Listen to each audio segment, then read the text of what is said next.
Back in the fall of 2010, Towboat U.S. Captain John Stevens directed the Hook and Look crew to a 172-foot sunken ship on Lake Charlevoix.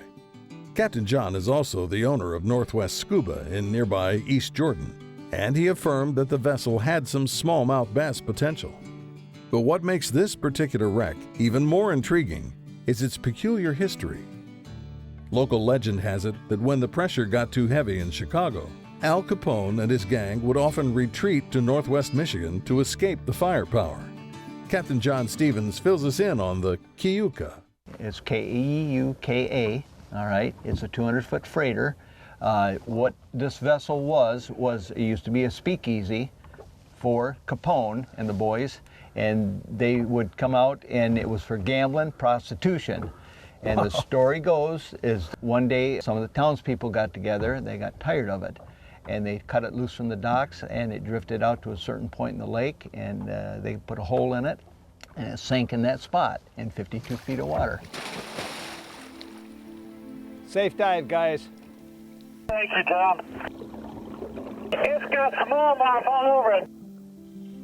Oh man, this is so cool.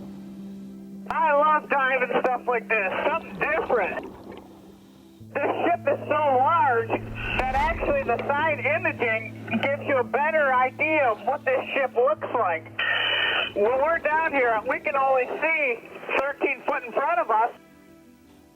With that distance, you can only visualize so much of the ship, but the side imaging just lays it out right in front of you. Yeah, there's a million rock bass on this. Every wreck we dive, we see rock bass like crazy. Are you with me, Danny? All right, Dad, be in 1 second. I got like the world's largest goby in front of me. Well, there you go. The presence of a sustainable food source on the Keuka completes the ensemble.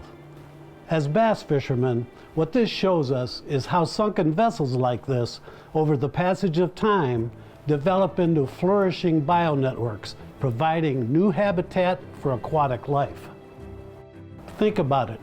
We're in the middle of no man's land, amidst 50-foot deep open water over a featureless bottom.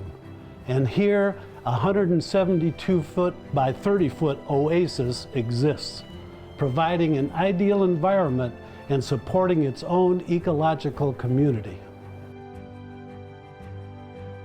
The entire hull is now encapsulated in zebra mussels.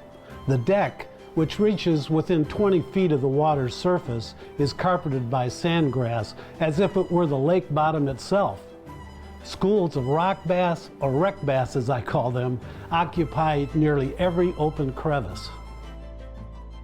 However, most notably is our observation of the quality-sized smallmouths, documenting how they're mostly suspended just a few feet above the deck, hovering directly over the wreck and not down the sides or near the lake bottom. Oh, here comes the big smallmouth. That's a dandy. Yeah, that's a good one. Look at the belly on that fish. That bass is big and round. I know, it's a 40. Towards the bow, a large, unobstructed entrance to the cargo hold was seemingly guarded by a school of rock bass. Nevertheless, the open doorway was alluring us to penetrate the interior for a glance. Oh, this is cool. You gotta come down here, Dad. It's real clear. And there's fish everywhere. You can see light coming through all the different holes in the deck. This is unbelievable when you think of the history of this ship. A speakeasy, the boozer, the gambler. If you listen really good, you can hear the piano playing, fellas. Over. Very good. If you listen real good and have an imagination, you can see the girls dancing. Over. That's the kind of imagination I've got, matter of fact. No doubt, if the walls of this ship could talk.